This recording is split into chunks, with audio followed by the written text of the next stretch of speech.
Hi everyone, welcome back to mind Sutra. आज मैं बात करूंगी how to be at peace with your life choices, यानी कि अपने जो डिसीजंस लिए लाइफ में उसको कैसे एक्सेप्ट करें विद सेटिस्फैक्शन। तो मैंने रिसेंटली एक ऑडियो बुक सुनी, the midnight library by Matt Hague. बहुत ही अच्छी बुक है। एक स्टोरी है ये एक लड़की के बारे में जो एक दिन अपनी लाइफ से इतनी दुखी थी कि उसने सोचा कि इसका सल्यूशन सुसाइड करना ही है। तो जब वो सुसाइड करती है तो वो इमीडिएटली मरती नहीं है, वो लाइफ और डेथ के बीच में अटकती है। जो जहाँ एक लाइब्रेरी है उसे मिडनाइट लाइब्रेरी बोलते हैं, क्योंकि वो मिडनाइट को सुसाइड करती है और उसे वो लाइब्रेरी उस टाइम पे मिलती है। और उस लाइब्रेरी में वो उसके पास ऑप्शंस होते हैं बहुत सारी बुक्स पढ़ने के। वो बुक्स क्या है जो लाइफ वो जी सकती थी, जो वो चाहती थी जीना और जी सकती थी, वो लाइफ वो एक्सपीरियंस कर सकती है, और जो लाइफ उसे सबसे अच्छी लगेगी उसमें वो रह सकती है। पर इस लाइब्रेरी में एक बुक ऑफ रिग्रेट्स भी है, जो ऐसी बुक है जिसमें आपको जो भी पछतावा है उसे आप पढ़ सकते हैं। तो बेसिकली ये बुक इज़ अबाउट कि आपने लाइफ में जो डिसीजन लिए वो सही थे या गलत, या कुछ और लाइफ हो सकती थी, क्या क्या वो आपको ज़्यादा खुश कर सकती थी। ये बुक इसके बारे में फिक्शन स्टोरी है, बहुत ही इंटरेस्टिंग है। पर इसमें लेसन्स क्या है, आइए हम देखें। तो पहला पॉइंट है, पहला लेसन है, mistaking regrets to be reality. तो कई बार हम अपने रिग्रेट्स को रियलिटी समझ लेते हैं कि जैसे कि काश मैं ऐसा कर लेता या कर लेती तो ऐसा हो जाता। बट ज़रूरी नहीं है कि आप वो करते तो आगे आपकी लाइफ बहुत स्मूथ होती। आप जिस समय में जो एक्सपीरियंस कर रहे हैं, चाहे आपने कुछ गलती की हो, वो आपके सोल के, आपके आत्मा के एवोल्यूशन के लिए ज़रूरी थी, इसलिए आपने वो एक्सपीरियंस की। बट अगर आप बहुत सॉर्टेड होते, आपको पहले से ही ज्ञान होता कि आपको ये नहीं करना चाहिए था, और आप फिर अच्छा पाथ ले लेते हैं, वो नहीं करते जो आपने गलती की है, ज़रूरी नहीं है आपकी लाइफ बहुत स्मूथ होती है उसके बाद भी। तो ये बुक वही चीज़ें एक्सप्लोर करती है कि कैसे दूसरे ऑप्शंस भी आपको अल्टीमेटली खुशी या सेटिस्फैक्शन दे, कोई गारंटी नहीं है। तो रिग्रेट्स को रियलिटी समझना कि ऐसा होता तो हम ऐसा कर देते, वो चीज़ अंडू कर देते तो अच्छा होता, एक पॉइंट तक सही है, बट उससे कोई गारंटी नहीं है कि आप हैप्पी होते। और वो गलतियां जो हुई है वो आपको आगे बढ़ने के लिए हेल्पफुल थी, इसीलिए वो हुई है, आपके एवोल्यूशन के लिए ज़रूरी थी। तो हमारे ब्रेन की टेंडेंसी है कि हम ऑप्टिमल आउटकम ही सोचते हैं हर चीज़ का, कि अगर ऐसा करते तो बेस्ट ही होता। ज़रूरी नहीं है, वो वर्स्ट भी हो सकता था। तो आप जिस मोमेंट में हैं वो ही सबसे बेस्ट है आपके लिए, ये हम भूल जाते हैं।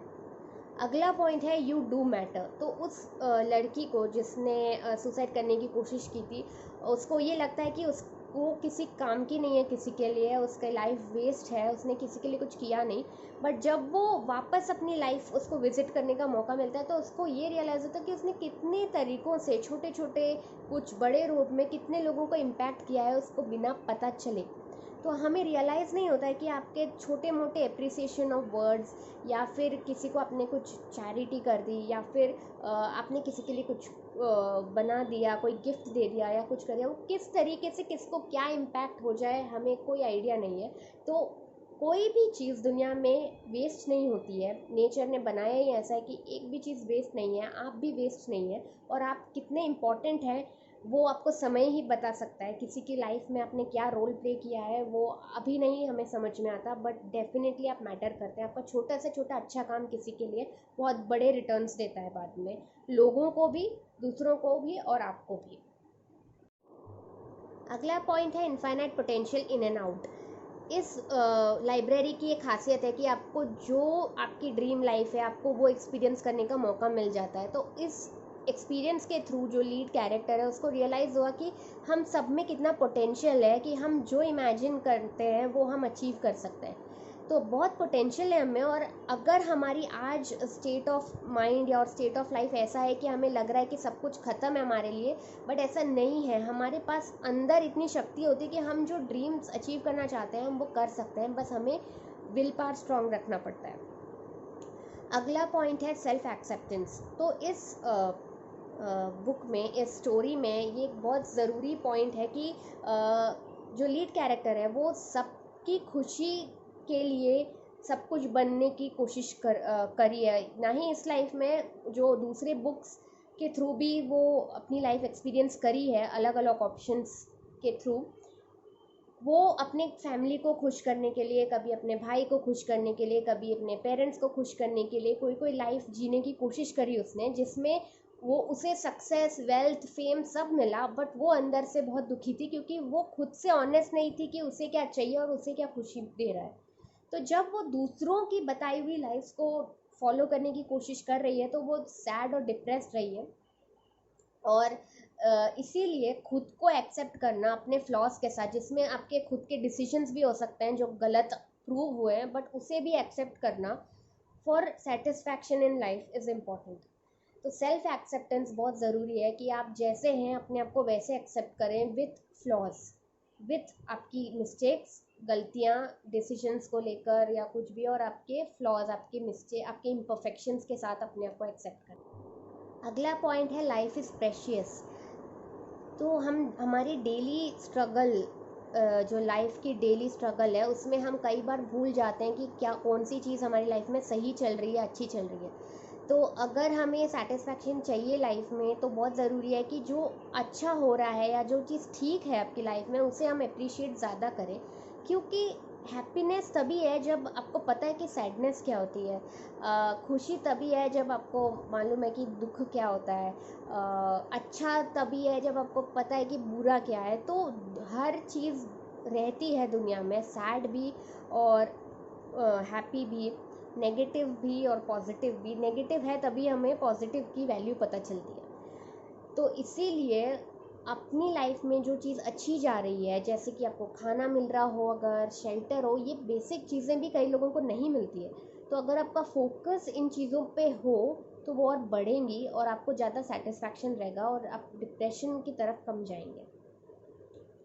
और आखिरी पॉइंट है बी काइंड। तो इस लाइब्रेरी की जो लाइब्रेरियन थी, जो एक मिडनाइट लाइब्रेरी है, शायद उस लीड कैरेक्टर के सबकॉन्शियस का एक पार्ट था।